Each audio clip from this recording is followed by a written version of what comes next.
Thanks to a kids program they came across, Maria was feeling much better. Battler and Jessica were poking fun at the kids' show at every turn, cackling together. George was enjoying the program with Maria from her perspective. Nancho sat on a sofa by himself, passing the time by reading quietly. They heard hurried footsteps coming from the hallway.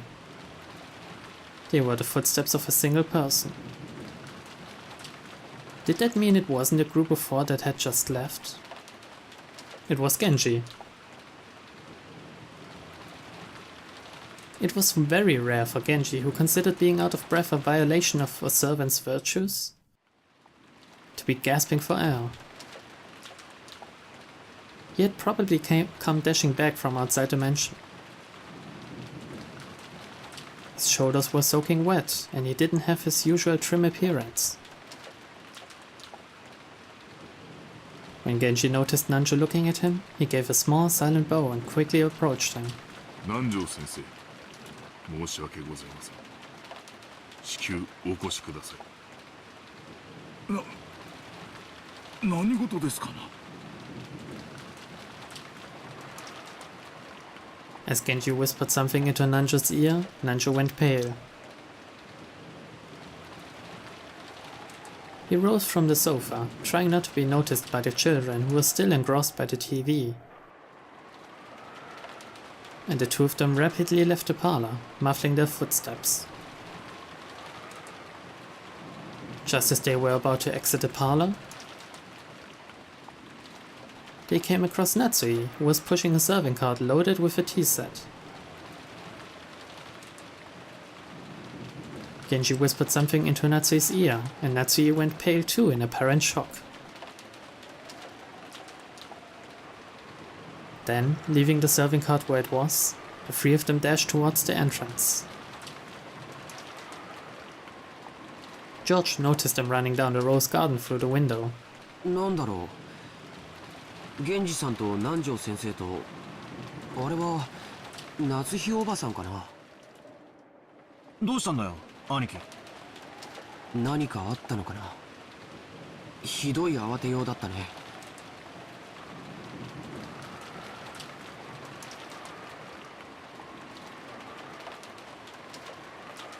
When Jessica and Maria saw that Eva, Hideyoshi and Nanjo were no longer in the seats and that the serving cart had been abandoned in the entrance to the parlor, they also realized that something was the matter.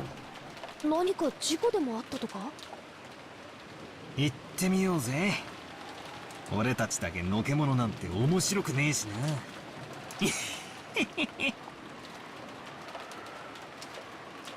For some reason, what Battler said sounded extremely indiscreet.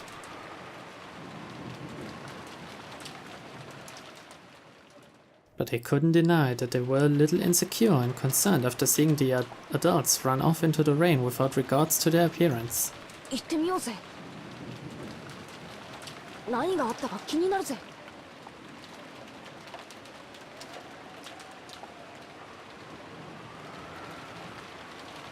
Jessica's uneasy words spoke for all of them. おい、マリア。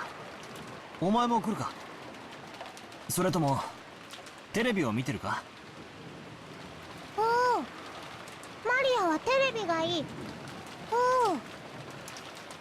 僕たちだけで行こう。マリアちゃん、すぐ戻るからね。テレビを見て待ってるんだよ。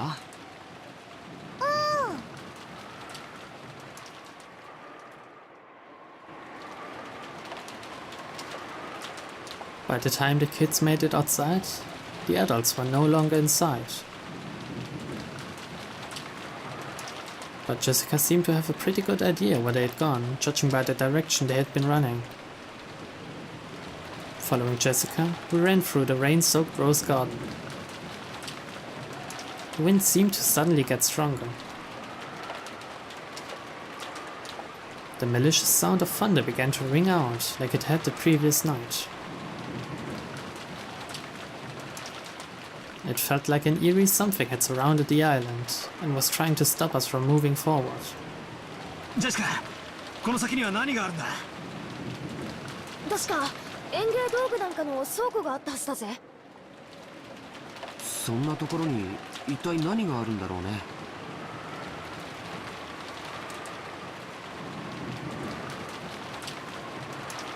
Just as Jessica had said, they began to see a storehouse in front of them. They could also see the adults there. The shutter to the storehouse was open, and several adults looked as though they were searching for something.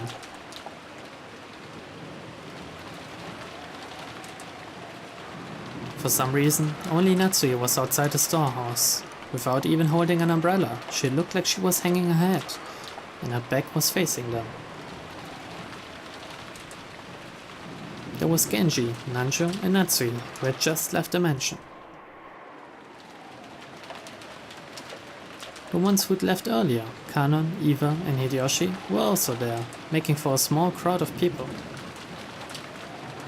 But there was absolutely no bustle of activity.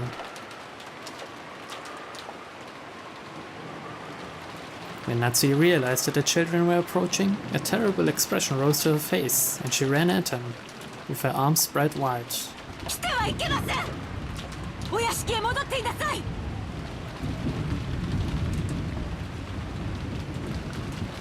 But despite that, no, because of that, the kids saw the scene Natsuye is trying to keep them away from.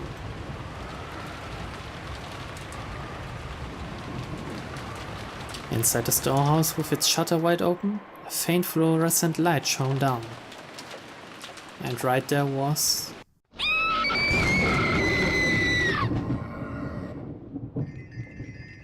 Jessica's piercing shriek rang out. But that was just because Jessica's scream was the loudest. The same thing spilled out of Battler and George's mouths as well.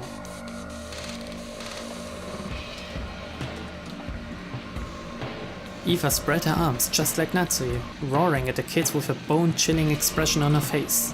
Georgie!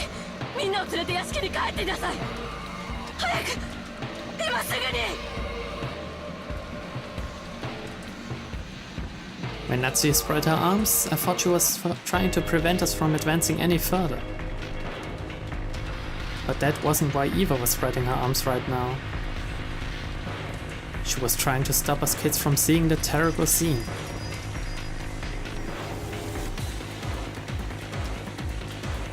It was her mother's heart, trying to protect the eyes and hearts of us children by blocking our view of that terrible scene by at least the width of one of her arms.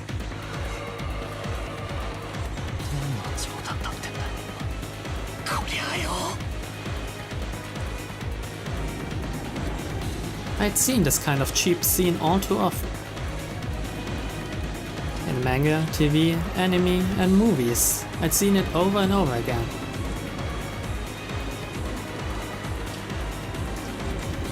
This was just seeing something appear in real life that I'd seen plenty of times before in some of those more sensational movies, right?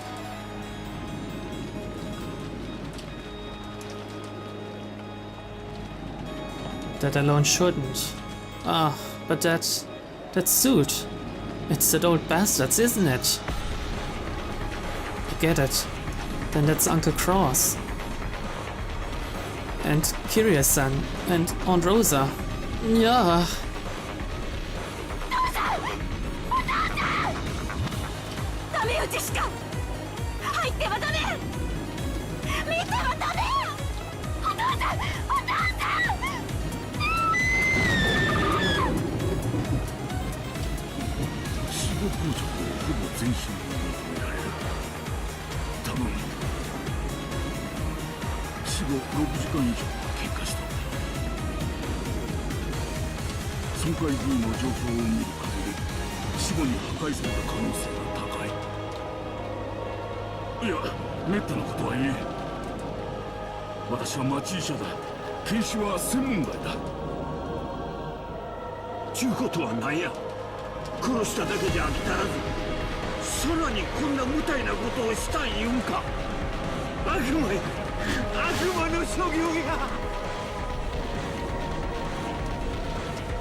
Aunt Natsuye caught Jessica in her arms, and Aunt Eva caught George Anike.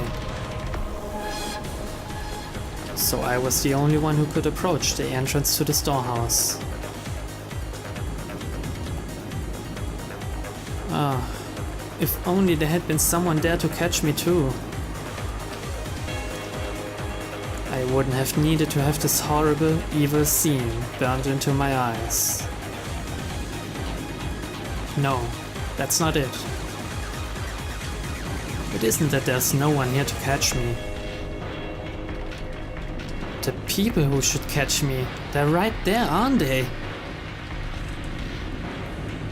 Just as Jessica said, it did look like a storehouse for gardening tools.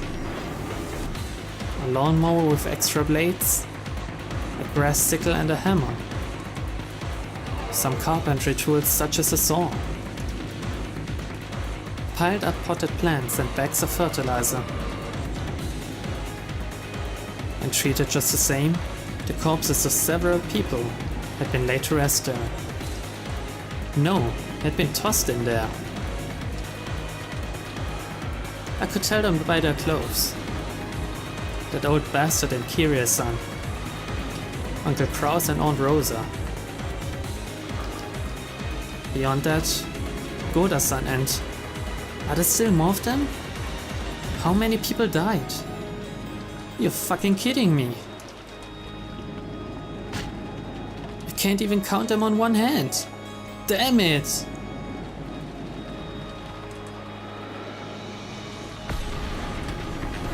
I didn't know whether it had been one of these gardening tools, which if used for something other than their intended purpose could definitely be wielded with a naked brutality. Or whether some horrible tool had been brought in here specifically for this. Anyway, each one of the bodies jammed in here had been given an atrocious makeup. It wasn't makeup, it was more like their faces had been plowed.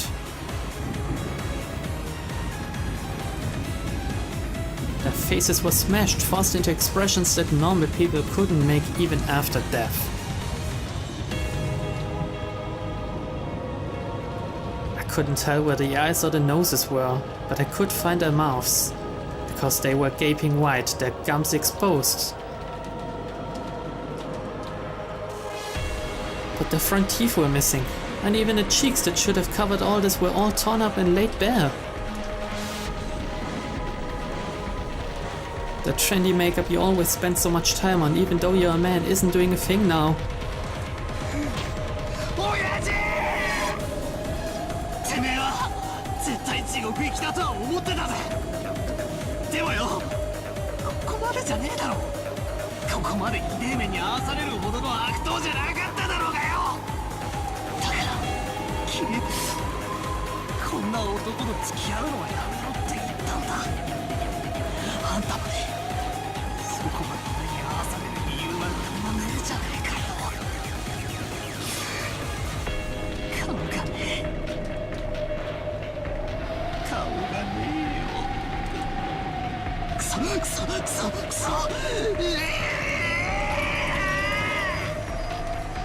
バトラさん、これ以上見てはいかん。こんな姿をお父さんもお母さんもあんたに見せたいわけがない。お父さんとお母さんのためにもこれ以上見てはいかん。死者ってのは安らかに眠る顔ってやつを拝ませてくれるんじゃねえのかよ。顔がねえんだよ。俺どういう顔して死んじまったのか、それすらもわかんねえんだよ。なんだよ、親父たちのことを思い出すときはクソ親父のニヤニヤとした顔を思い出さなくていいんだからよ。最高だぜ、最高だぜ。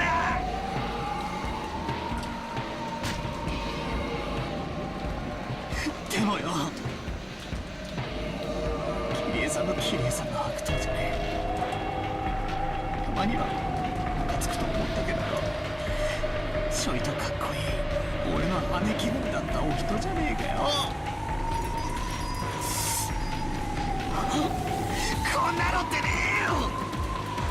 黒蔵寺さんなんかまだマシじゃねえか。顔面じゃなくて側面だぜ。少なくとも顔半分は残ってるじゃねえかよ。まだマシだぜ、まだマシだぜ。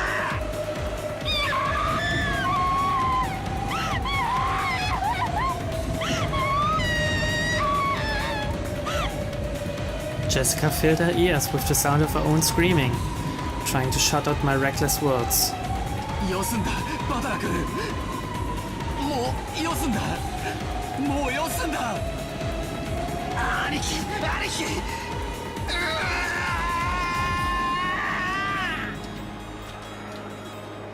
Disregarding age and appearance, I fell to my knees, clinging to Aniki's waist and sobbing. It was as if I was crying on behalf of everyone there, representing the feelings of everyone there. I screamed over and over.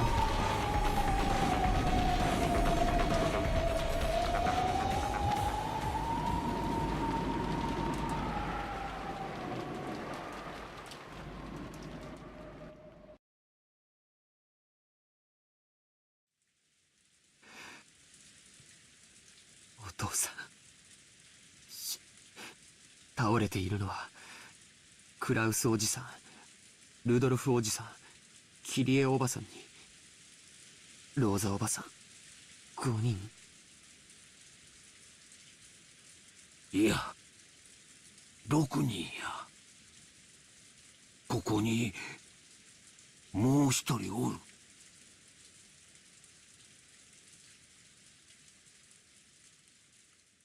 The body Hideyoshi was looking down on now happened to be hidden among the shadows in that mountain range of objects, in a blind spot to George, who stood by the entrance. So George couldn't tell whose body it was. So George cursed himself. He cursed the fact that his worst guesses always turned out to be right. じゃあ、お父さんの足元に倒れているのはシャノンなんだね。ああ、シャノンちゃんや。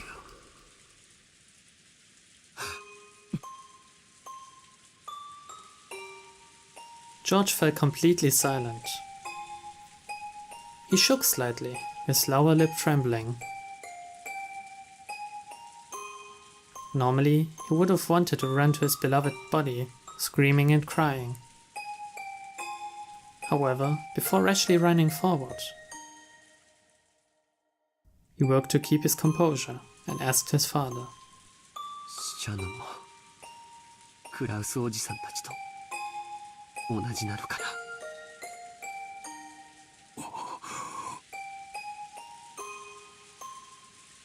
Hideyoshi deeply understood the meaning of those words, so he couldn't give George an immediate answer. Or rather, he felt that silence was the only sincere and loving response he could give George right now. When George asked if Shannon was the same, he meant to ask whether her corpse was in the same condition as the others or not. Since Hideyoshi hadn't denied it, it meant her corpse was in the same brutal state. シャノンを見てもいいかな。いや、あかん。どうして？だってもう二度とシャノンの顔を見られないんだよ。その最後の顔、どうして見たらいけないんだよ。お前が最後にシャノンちゃんに会ったのは昨日か。うん。そうか。そのシャノンちゃんは別れ際にお前にどんな顔を見せたんや。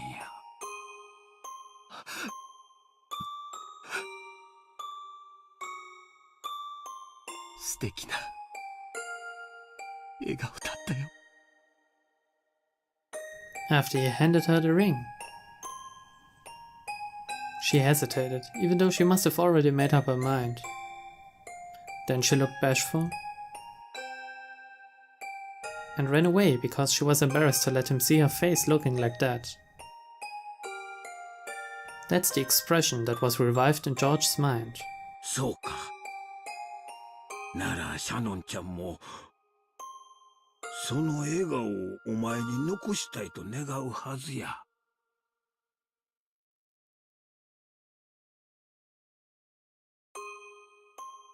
Hideyoshi looked down upon Shannon's body lying at his feet. Just like the other bodies, it was in such a horrible state that it would make anyone want to cover their eyes. Her head had been smashed in from the side, and no more than half of her expression remained.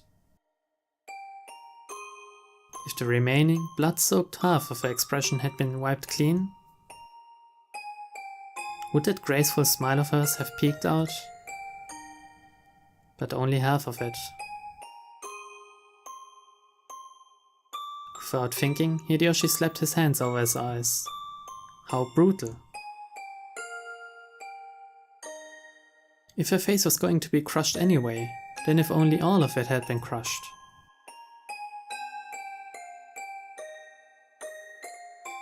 He might have been able to temporarily distract George from his pain by making the pathetic suggestion that it was someone else wearing Shannon's clothes. But half of her face had been left untouched. It caused the body so much humiliation, while still proving beyond doubt that the body was Shannon's and no one else's. How inhuman, how brutish.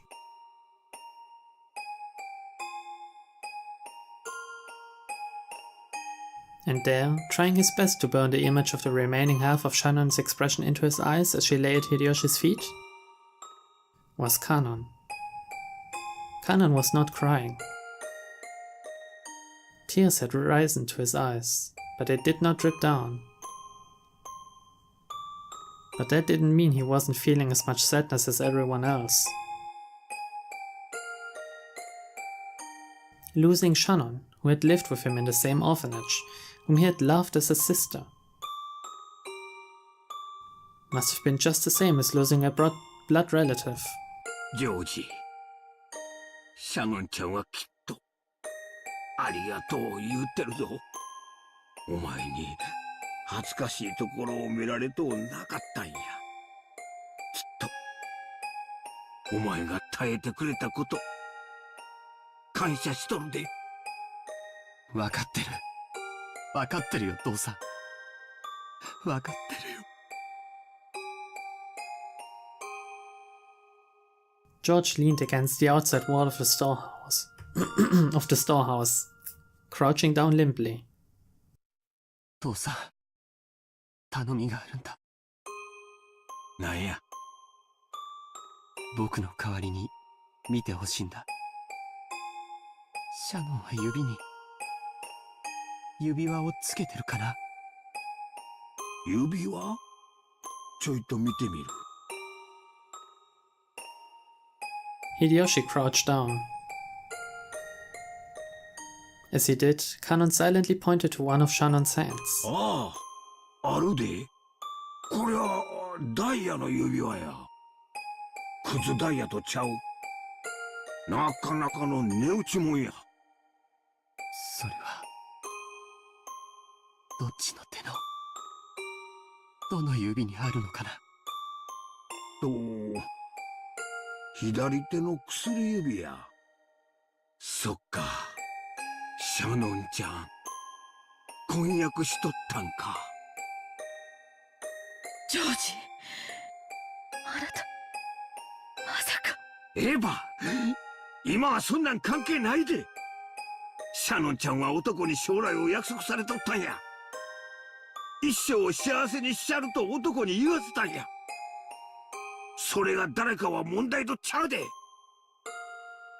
男にそこまで言わし女の本懐やないか。いつこの指輪をもらったんかは知らん。誰が渡したかも知らん。だがそれでもシャノンちゃんは指輪をもらえたんや。そしてそれを受け入れ、左の薬指に通したんや。指輪を送ったをきっと喜んだんとちゃうか？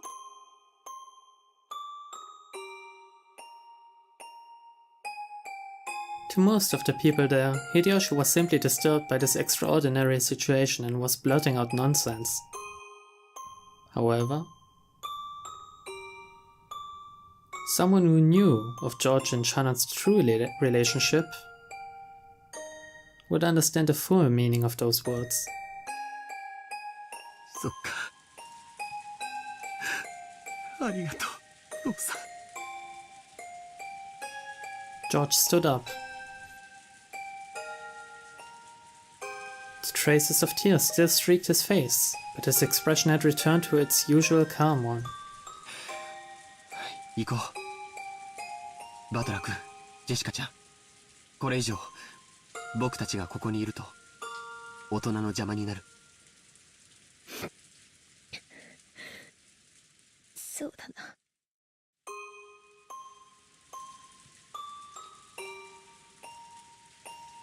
Jessica sniffled once, showing her face to her mother, who had been holding her the whole time, to let her know she was okay now. When she faced George again, she once again had on her usual expression, although she still couldn't smile. バトラー、しっかり。Battler kept on crouching in front of his parents' bodies. すまねえな。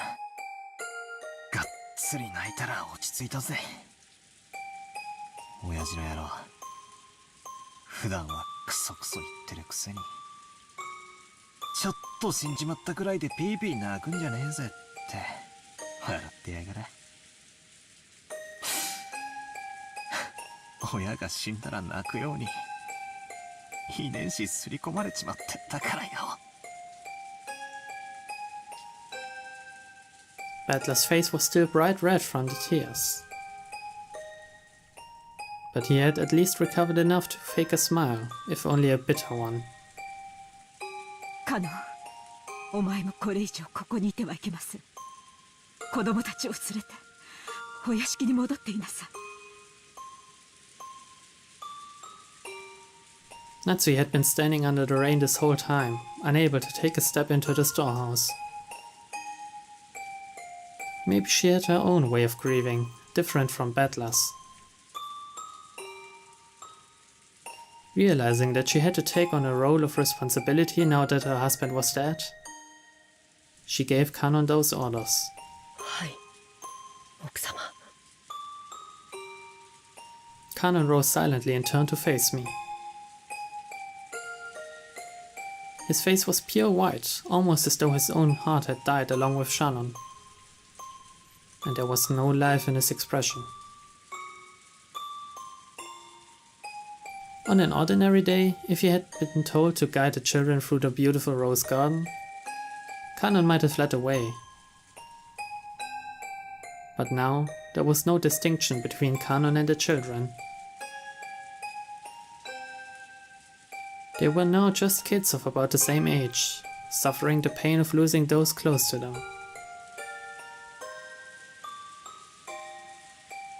After making sure that the children were leaving, Natsui started giving orders to Genji.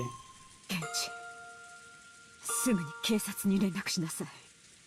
台風が通り過ぎるまでは来られないでしょうが、どうすればいいか指示を与えてくれるはずです。わかりました。防災用の無線機がありますので、それで連絡します。When she heard that, Natsui remembered. That's right, the phones were out today, weren't they? However, they also had a radio, since they couldn't necessarily rely on phones all the time while living on an isolated island. At any rate, they should start by contacting the police and receiving the instructions. Everything else could wait. ナチョ先生、もうこの場はどうしようもありませんか。残念ながら私には何もできませんな。わかりました。ケンジ、せめて主人たちの顔を何かで覆ってやることはできませんか。このような姿を晒すことは当人にとっても屈辱的でしょうか。はい。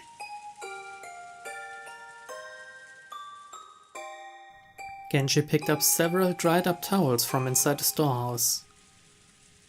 When Eva stopped him with a shrill voice. ちょっとちょっと、お待ちなさいよ。ここは犯行現場なんでしょ。なら変に手を加えちゃダメよ。私たちは混乱してて現場に土足で踏み入っちゃったけど、それはきっと警察の捜査の邪魔になったわよ。Natsui glared at Eva, offended. Objectively speaking, Eva was right. Even so, she glared at Eva as though accusing her of refusing to do those tragic corpses, which had been humiliated even after that. The simple kindness of covering their faces. However, Eva had spoken both calmly and correctly.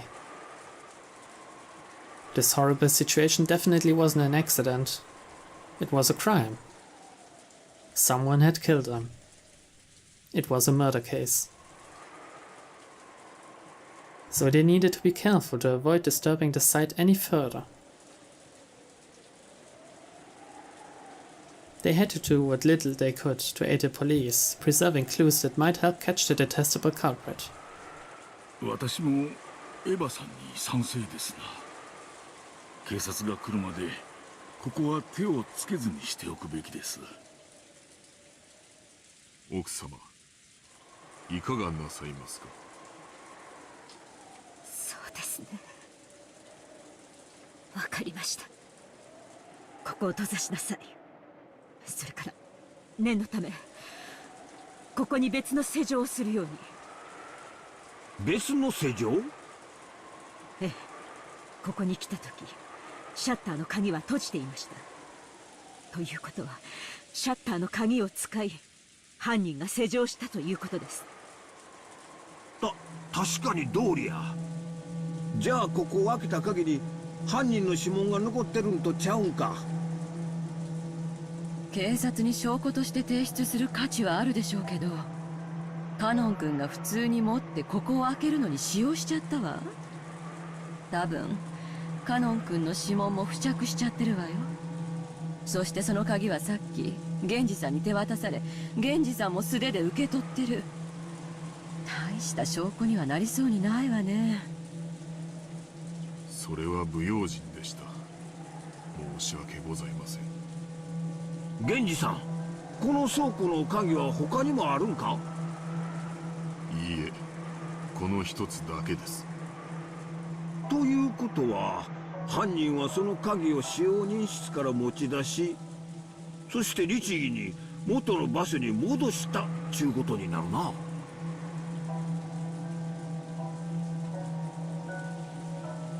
Hideyoshi's theory sounded plausible, but was actually very strange if you thought about it. Why would they go to all the trouble of returning a key they stole? No, if you think about it even more deeply, there are some points that are even more bizarre. When a criminal hides a body, they're usually trying to delay the point at which it will be found, so they can use the time to escape.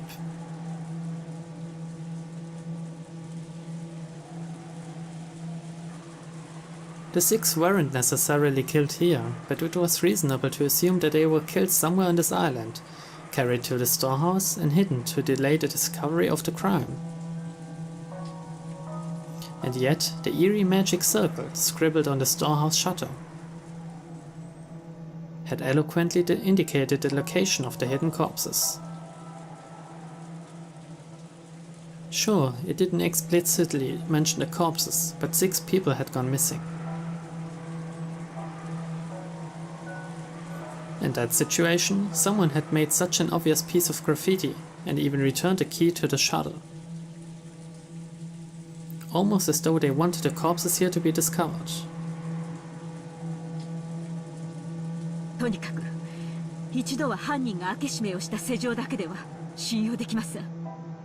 犯人の手からもこの場所を保護する意味で世情を新たにしたいと言っているのです。いい案だと思います。私も賛成です。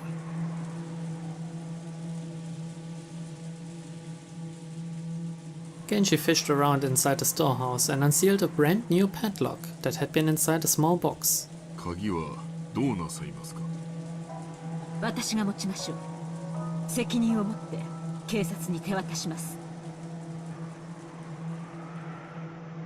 Natsuki took the key to the padlock from Genji's hand.